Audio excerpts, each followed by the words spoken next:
Welcome to the Hearts Entwined podcast. In this podcast, we'll be having discussions around the secrets which attract lasting, healthy, fulfilling relationships, creating a healthy mindset, and what women should know and understand about men. Introducing your host, Lynn Smith, the Queen of Hearts, relationship expert, trainer, speaker, and best-selling author of the Cupid's Bow technique.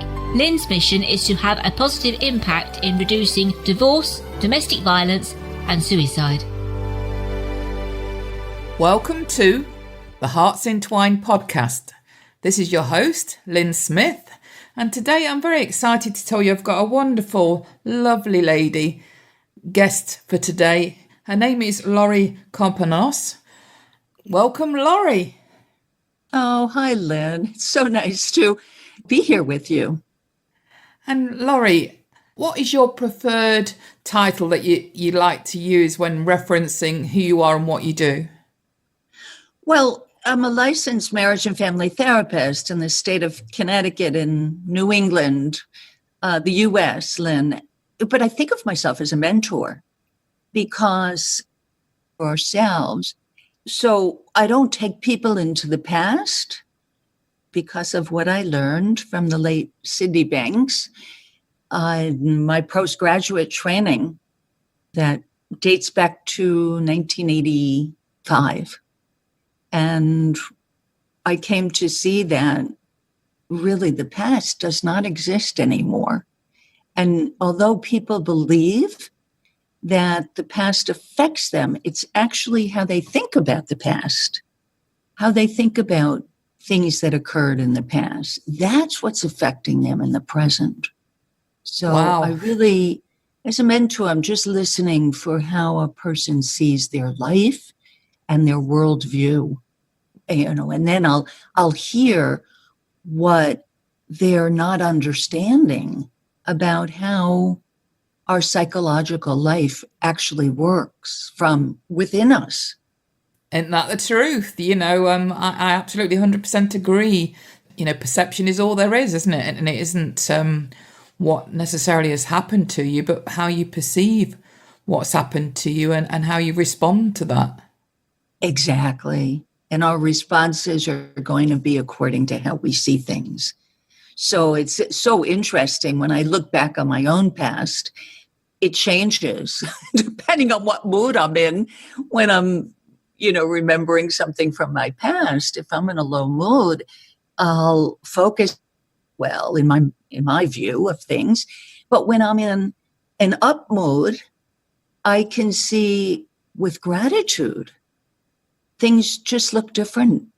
So really what I point out to people, it has a lot to do with the moods that all of us go through. That's the human nature. If we're human, we're bound to have moods. We can't trust what we think, really, in any mood, but definitely not in the lower moods, because it's going to take us on a pathway that we don't want to be on. It's not productive. It's not useful for us. Why go on a negative path when it's just a temporary low mood? There's no mood that a human can be on forever. Now, there's things we do in our brain that cause us to stay in a low mood longer than is necessary. We enlarge it by buying into it, by believing in it. Do you have that experience, Lynn? That when you're in a low mood, if you really believe it, and it looks so real, it looks so true, because we're conscious beings and we're conscious of everything we think. Absolutely. It's definitely all about what we focus on, which then determines not only, our mood and how we feel and what path that then takes us down, but also our physiology, our body posture sort of can reflect that. So if you're feeling quite low, you quite often will have your head down and your shoulders hunched and that physiology can affect and make you feel even worse. Exactly. Isn't that interesting? Right. We're all one system. at play here. Yeah, it's really interesting how we're created.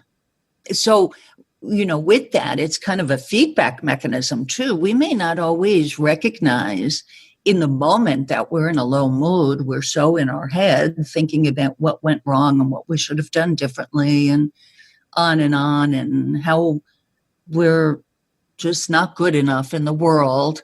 All that low quality thinking that is indicative of a low mood. So when we're there, we may not recognize it, except for we might notice, like you said, that we're looking down at the ground and we're kind of walking around slouchy, and that might be a tip off. The feeling itself is a wonderful feedback mechanism that we are built in this way to have a feedback mechanism of where our thinking is. So, immersed in negativity, we'll get that feeling. It's an automatic feedback.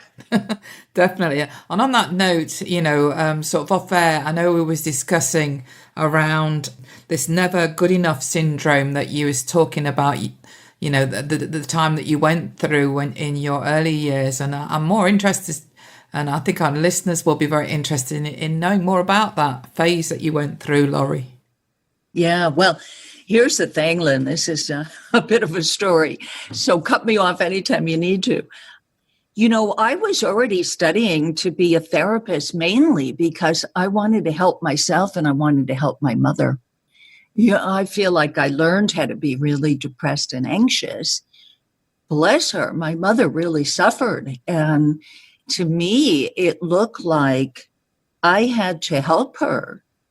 So I was on a search for helping her, helping myself. I wound up, I was an art teacher. I never planned to be a therapist in life. That was not part of the plan.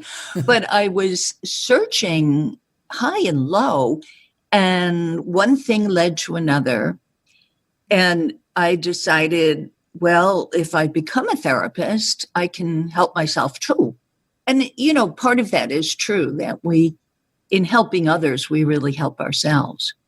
So through quite a search, and I was in therapy with a very well-meaning Jungian analyst when I lived in San Francisco at this wonderful Jungian institute that, I was in my 20s at the time, and I thought, well, boy, this is sexy.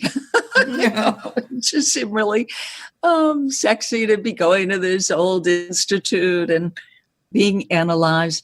And you know what? That lasted for 4 years on a very mediocre salary because I was actually working as a cocktail waitress, believe it or not. And I eventually got a job but it was only a part-time job through Stanford University Children's Hospital. I was on their psychosomatic unit for kids who were mostly diagnosed with anorexia. So my salary was really mediocre, but I was paying my psychologist out of pocket. Back then, it was $80 an hour once a week for 4 years. And I don't believe in regrets because everything is a learning experience. So I went in depressed, and 4 years later, I was just as depressed, but I could tell you the reasons why. And they were all external reasons about, something my mother said or my father said or how I was being treated, all externals. So my depression never lifted. I just had reasons which actually, and I see this as so innocent in my therapist back then, because she was doing the best she knew, the best she was taught. And by golly, friends of mine, actually it was my former husband, and also my supervisor introduced me to my former husband. She was my supervisor for the LMFT, the Licensed Marriage and Family Therapist in California at the time.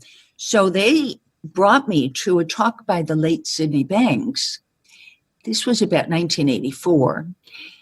And I honestly could not tell you what he was talking about. It was so simple. It just sounded absurdly simple to me.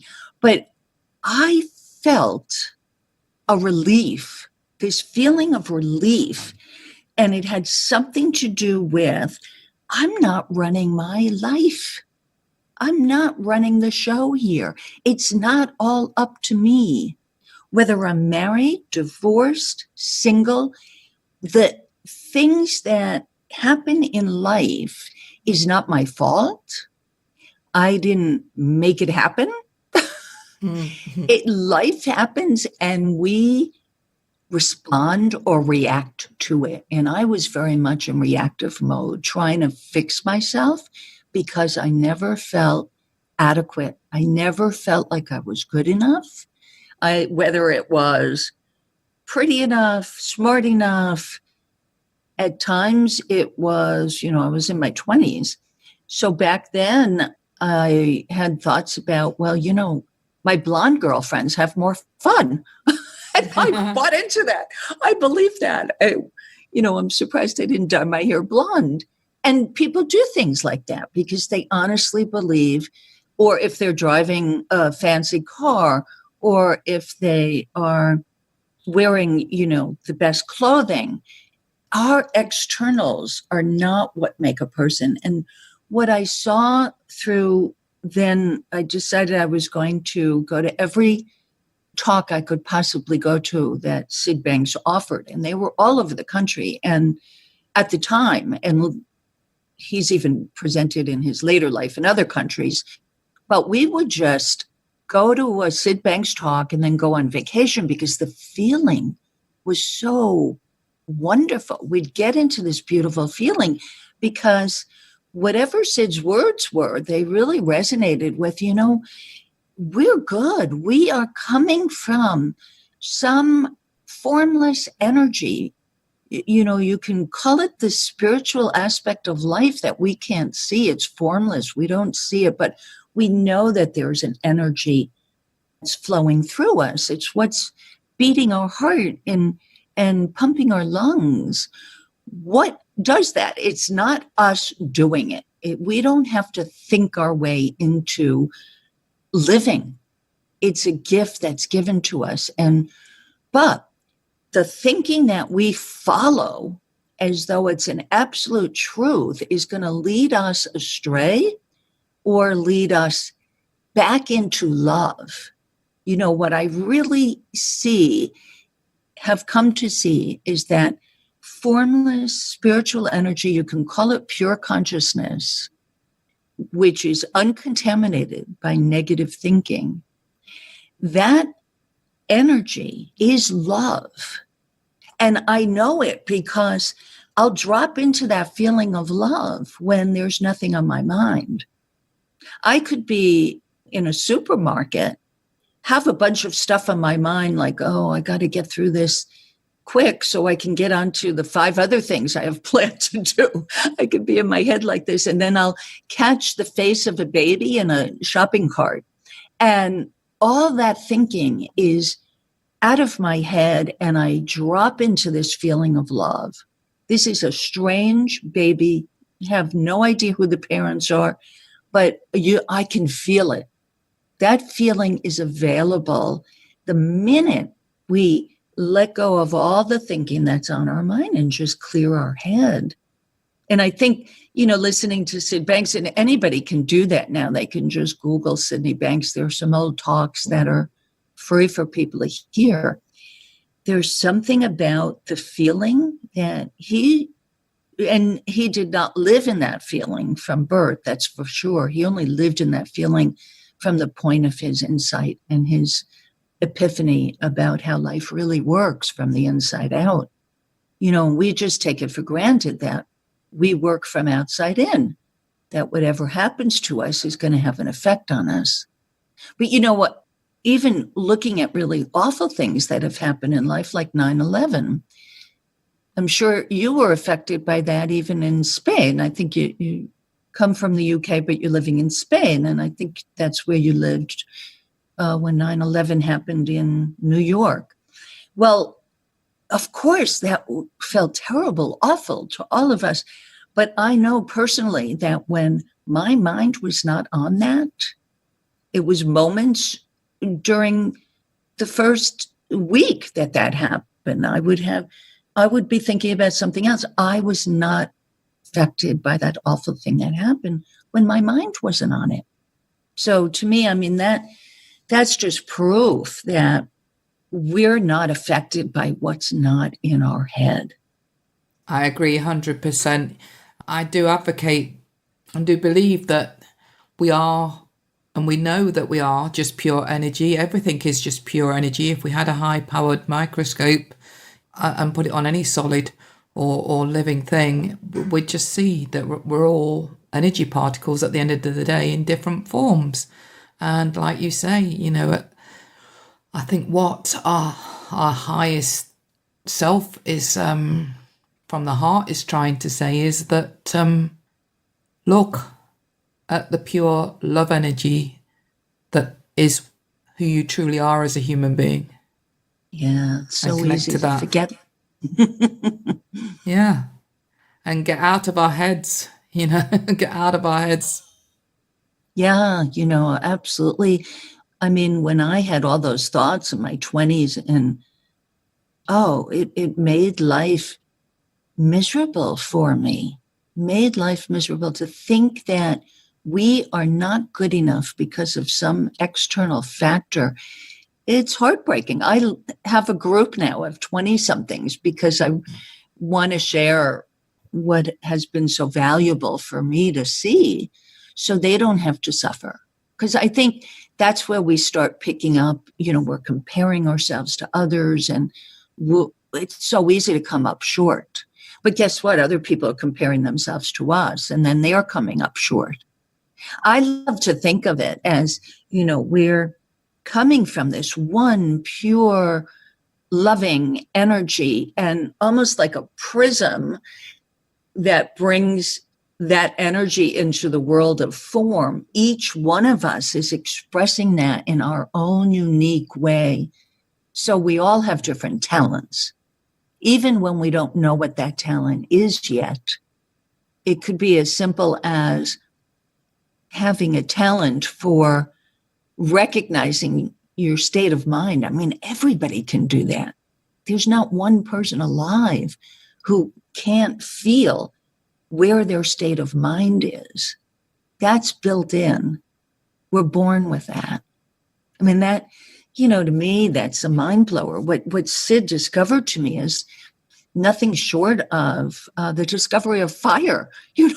How that impacted humanity. There is absolutely no reason for us as humans to ever come up short. Now, sure, we want to improve our human life. There's nothing wrong with that, self-improvement and growth. But appreciating the fact that we're able to do that, that's a whole different mindset, that we have the capacity for that, to be in a state of appreciation rather than always comparing ourselves and entertaining thoughts that we're not good enough. A lot of us are guilty for looking always, like you said, externally for that external validation when actually it's your own internal validation that needs looking at. Validate yourself as being worthy and good enough. Absolutely. And boy, does that get couples in trouble in relationships because, in so many different ways, every couple who comes to see me, they seem to feel it's their communication that's off. And when you dig a little deeper, you can see that it's often thoughts of lack, that they're lacking appreciation from their partner. They're lacking understanding from their partner. They're lacking love. And man, if you expect those things from a partner or anything or anyone outside of you, you're setting yourself up for disappointment. What you get is never going to match what you think you're supposed to get. But when you look within and you realize, wow, I already have that. We come to the world like literally bundles of love. You see that in infants. They're little bundles of love. We don't lose that. So just think that as more and more people realize that in the world, they'll be giving love without expecting it in return. And when everybody's doing that, if everybody's giving love, we're going to get it, right? Absolutely. Yeah, and we give. Definitely. It does start with the self. It starts with looking at yourself and thinking, well, rather than expecting, like you say, the external world, whether that's your current partner or friends or family, to be validating that you're worthy of love, are you validating that you love yourself? And by, focusing on that question and acknowledging that perhaps, you're not validating that you're worthy of love yourself, and then changing that and then starting to validate that you're worthy of love, what you'll then attract is that external feedback, ironically.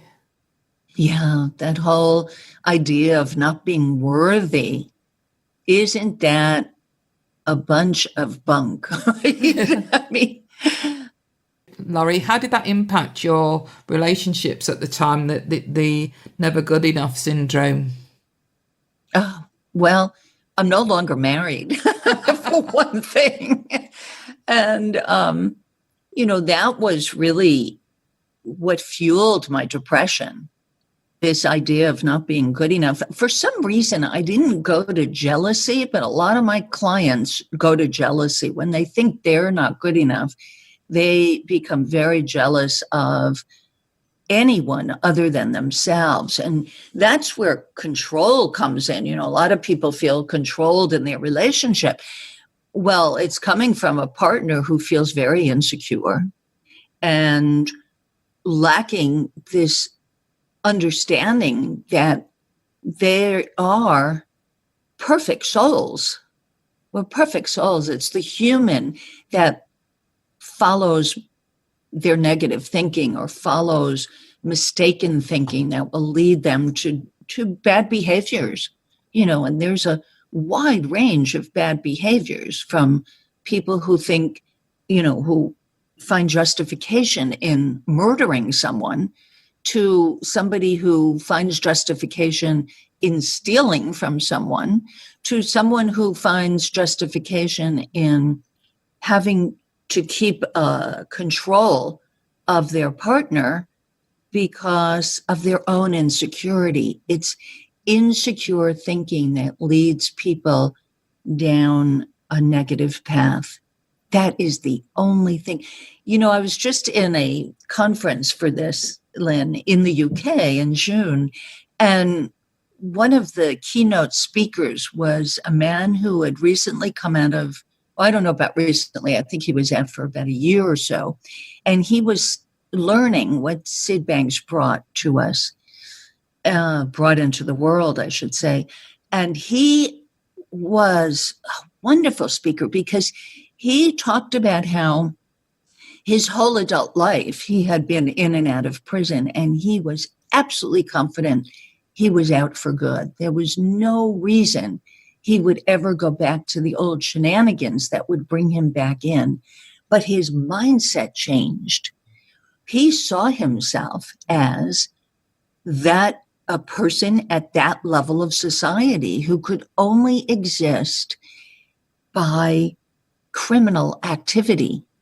Isn't that amazing? And what he realized is that he has the same potential as anyone else in the world, any other human. We're born with potential. What we do with that potential is directed by what we think. And what we think is not truth. It's not absolute truth. The only truth is that we have the capacity to think anything. That's the only truth in life. I agree. The state that we're born into the world is that state of pure love. And we just get conditioned, don't we, and parented and educated and environmentally educated as well by our societies that we live in to experience unhappiness or negativity or, the thinking around, like you was talking about, not being good enough. And we forget, actually, with all these impactful things that are happening to us, that actually that's not who we are. That's just been, like you say, bunkum over time that you bought into. Exactly. That's not who we are. What we heard and bought into. And that is so powerful then for people to recognize that who we are is pure consciousness and love, as you said. Yeah. And this, I think, is the awareness now that I think is becoming more and more commonly spread and shared. I can actually feel there's been a bit of a shift in the last few years. I don't know whether you feel it too, Laurie, in people searching for more, self-help and personal development, and actually becoming more now aware of who they truly are. Yes. Yes, there were 1,000 people at that conference in June and more on live stream. So yes, absolutely. There's been an enormous shift, Lynn. I see it. There's this ripple effect as people share what they're understanding about how life really works from within us. It's like turning the telescope back around to where we were meant to see out of. We're meant to see out of our pure consciousness and not get caught up in, we're human. Humans have negative thoughts. And we have positive thoughts. We have everything in between. We don't ask for what we think. It just pops into our head.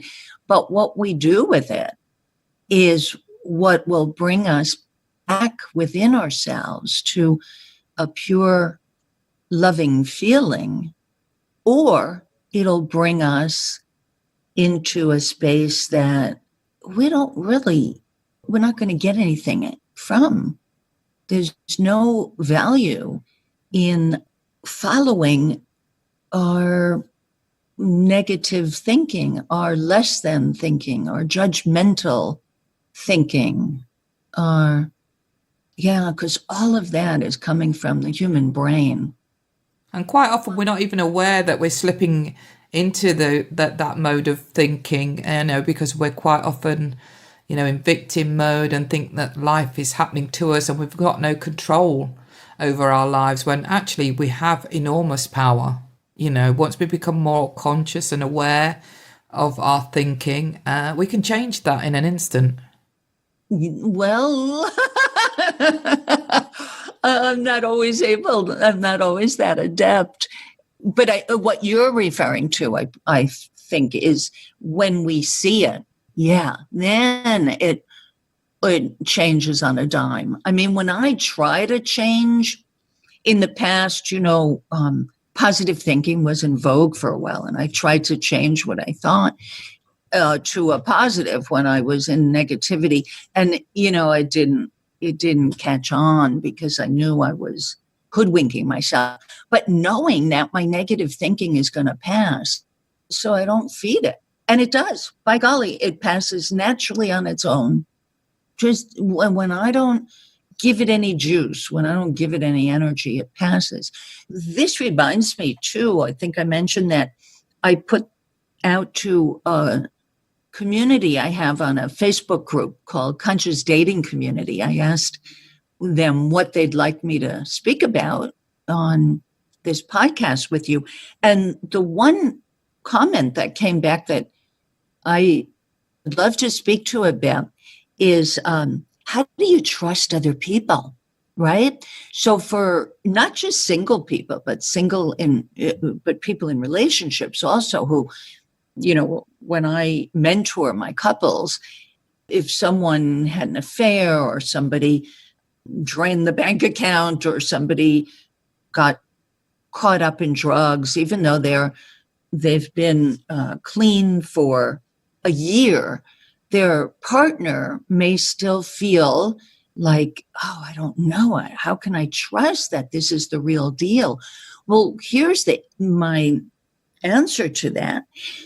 Never trust another person, and don't trust yourself either, because you never know when that other person or yourself is going to go negative. We never know. We can be whistling Dixie and all of a sudden get a negative thought and go south. So you don't want to trust what you think in those negative thoughts. But the idea of not trusting another person, that's a concept. You mentioned conditioning, Lynn, a little bit ago, and we get conditioned to think that we can't trust another human. So we hold back. We keep the flow, the natural flow of love out into the world, to other people freely, when we're not holding it back for fear that they're going to harm us or hurt us. No human can hurt us. It's always our own thinking that hurts us. Always. I mean, that is so priceless to see that. And, like you said, I'm so thrilled that it's really rippling out into the world now, because there's less blame in the world as a result. You can't blame another person when you realize that if you don't trust somebody, it's your own doing. It's not their doing. If they get into a negative place and they act it out or speak it, that's their problem. Yeah. We can't fix them. They have to have their own insight to realize that they're doing it to themselves. They can't actually do it to us unless we're thinking about what they just did. Yeah, that's true. There's a lot of wisdom in the words, that somebody can only hurt you verbally if you allow them to. In other words, if you allow those words to make you react in a way that feels hurt. And there's nothing wrong in that. We're human beings, like you said, but there's no point in wallowing or dwelling in that negative state. Right. And, when you're on your game, you'll see it as coming from their state of mind, and there's no need to react when you see it. I mean, we're human, so we're not always going to catch it. But boy, what a blessing when we do, huh? Yeah, because then we can have compassion, can't we? We can have compassion for the person that's hurt us. We can have compassion for the parents that have hurt us. Can have compassion for the siblings that have hurt us and the friends that have hurt us, because we can now understand that, they were dealing with their own stuff. Perhaps, I wasn't aware as what I am now. And to understand that they were doing the best with the knowledge and resources they had at the time. Absolutely. Oh, that's such an important point. Absolutely. Everybody is doing the best, ourselves included, given how we're thinking in that moment and what's looking real to us. That's so valuable when people can see that. So when somebody's misbehaving, even if it's our lifelong partner misbehaving, if you remember that that's coming from their state of mind, compassion is the automatic result, right? I say to the couples I work with, the last thing when your partner is railing at you and upset with you, they're like a prickly pear, they're feeling insecure. That's the only reason. People who feel secure and they're in a nice state of mind, they never have to, express anger and upset. It doesn't make sense. But when you drop in a lower mood and something your partner says feels hurtful, and you forget that hurt is coming from your own thinking about it, because we can't be hurt by another person. It's their thinking. Even if they're out to hurt us, it's still their thinking. So it's really interesting that it's possible, not only possible, but it's a wonderful thing to feel compassion for the person who is berating you. And that'll help you drop into a quiet state of mind. And, compassion is a feeling of love. You can still love somebody who is beating you up with words or, obviously, if they're physically beating you up, you got to get out of the way quick. You have to make sure you're safe. That's the first order of business. But that wisdom you spoke about, that clear-headed wisdom, allows us to not take it personally. It's not personal when somebody, even if they're pointing out things they don't like about us that we're not particularly proud of either, it's still not personal. It's, I'm a human and I'm not perfect. And help me be better and do better. What a different stance that is. It's a whole different dance in a relationship when you become students and teachers of one another. Because how often do you get two people who are in a blissful state of mind at the same time? Wonderful when it happens, but you can't count on that. And so whoever is in a higher state of mind at the time, with more clarity and more love in their heart, man, the other person would do well to become a student of that person right then and there.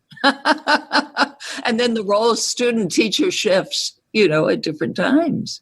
That's a beautiful relationship that we're all learning from one another.